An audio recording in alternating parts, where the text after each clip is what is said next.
ګرانو کتونکو سلامونه مو ومنئ. خدای دې وکړي چې تاسې جوړ روغ یاست او تاسې ګورئ د عبدالرحمان رحماني ویډیو چینل. ګرانو کتونکو نن راځو په یو نوي اپلیکیشن باندې پیل کوو. خدای دې وکړي چې تاسې د خوښۍ وړ وګرځي. هغه اپلیکیشن دی د مای سکرپټ کالکولیټر په نامه سره، یعنې هغه سوالونه چې موږ یې په پنسل سره حلوو پر ورقه باندې یا هم په کتابچه کې حلوو، نو که وغواړو هغه په تلیفون کې حل کړو او هغه هر رقم سوال چې که د جذر سوال وي، که د ساین وي، که د کوساین وي، دغه رقم جمع منفي تقسیم ضرب، نو کولی شو چې د دغې لارې څخه موږ هغه سوال جواب په لاس راکړي. نو دا اپلیکیشن زما ډېر خوښ شوی دی. خدای دې وکړي چې تاسې هم خوښ شي. نو راځو په دې اپلیکیشن باندې شروع کوو.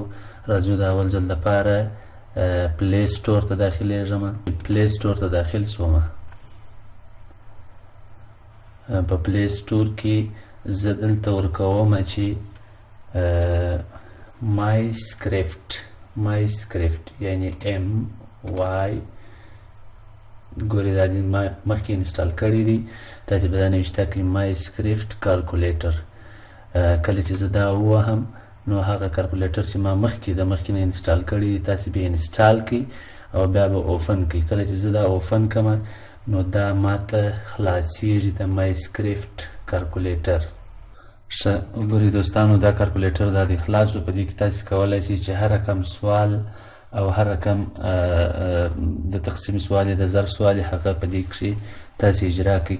فرضاً زه ورته وایم چې 2 جمع 3 مساوي کېږي په څو سره؟ په 5 سره. دا سوال جواب یې راوایستی. بیا دا ډیلیټوم دلته او بیا ورته کاږم چې 5 ضرب 3 تر جذر لاندې.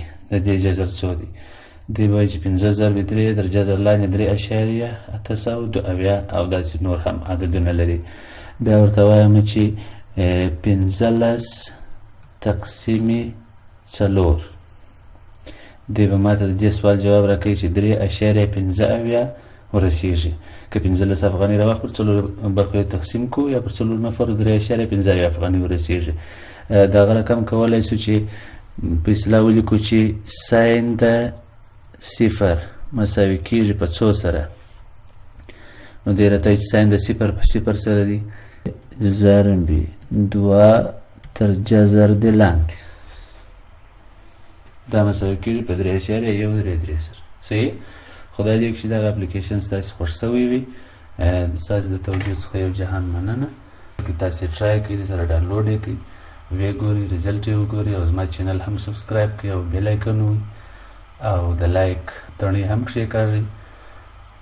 لایک هم ووهئ څو چې ستاسې لایکونه زه هم ووینم چې څونه خلک د دې څخه استفاده کوي. خدای مو مل شه. الله حافظ.